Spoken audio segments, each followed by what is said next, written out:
และก็มีที่ตั้งนะอยู่สปลาวเฮาก็คือบ้านไสน้ำเงินเมืองไสธานีนครหลวงเวียงจันทน์มีออฟฟิศที่ตั้งของเดฮาเปเน็ตในสปลาวเฮาอย่างเป็นทางการสามารถไปเบิ่งได้ถ้าท่านใดย่านว่ามันผิดกฎหมายสามารถตรวจสอบได้เนาะถูกต้องตามกฎหมายนะอันนี้ก็คือใบจดทะเบียนของเดฮาเปเน็ตแล้วก็มีใบเสียภาษีพร้อมบ่ว่าจะเป็นทางฝั่งไทยฝั่งลาวเนาะเฮามีใบเสียภาษีพร้อมทุกอย่างดังนั้นให้ไอ้น้องเฮา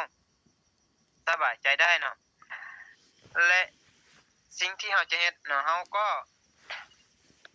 กำลังเนาะ copy เนาะนะ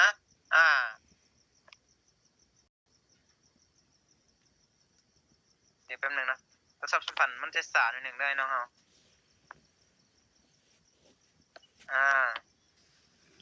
เฮาจะ copy เนาะdevelop เนาะคือ copy ทุกๆอย่างเลยเข้าในแอปเดียวแอปของเฮาจะเป็น all in one แอปจะเข้าทุกๆแอป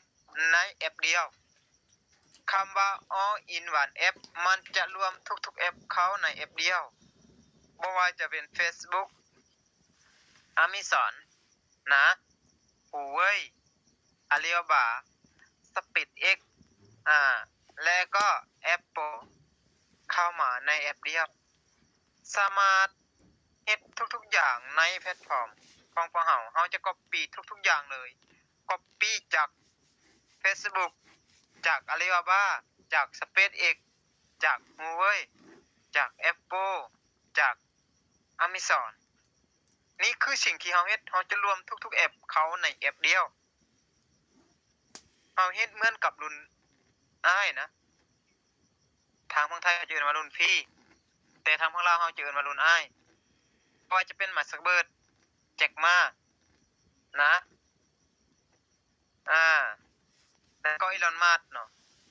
ที่เขาจะสร้างมาเฮากำลังcopyสิ่งนี้เข้าในระบบของพวกเฮาในบริษัท The Happiness Corporation ที่สิ่งที่เฮาจะสร้างก็คือโปรเจกต์ไทยปั้นที่ทุกคนเข้ามาณปัจจุบันนี้คือเป็นหุ้นส่วนเพราะว่าณปัจจุบันนี้บริษัทของเฮานะกำลังเปิดรับเนาะทุกคนเข้ามาแนะนำคำว่าเจ้าของมาเป็นหุ้นส่วนนั่นเองแบบใดเดียวเฮามาเบิ่งในรถแมพของมันว่ามันชัดเจนแบบใดเนาะและสิ่งที่เฮาจะสร้างโปรเจกต์ไทยปั้นที่เฮาจะรวมทุกอย่างก็คือจะเป็นแอปตัวนี้เป็นแอปที่เฮาสามารถเฮ็ดได้ในแอปเดียวนะย้ำว่าเฮาจะมาเฮ็ดได้ทุกๆอย่างในแอปเดียวบ่ว่าจะเป็นการขายสินค้านะการเล่นเกมบริการต่างๆ Shopee นะเบิ่งหนังฟังเพลงเอิ้นแท็กซี่จองปีรถปีหยุดเฮ็ดได้ทุกๆอย่างในแอปเดียวกินจ่ายได้เงินคืนวางขายสินค้า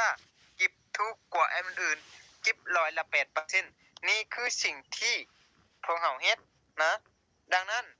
อยากให้ไอ้น้องเฮาสบายใจได้นี่คือสิ่งที่เฮาเฮ็ดและเฮาก็มีรถแมพอย่างชัดเจน The Happiness แบ่งออกเป็น3ช่วงนะ The Happiness แบ่งออกเป็น3ช่วง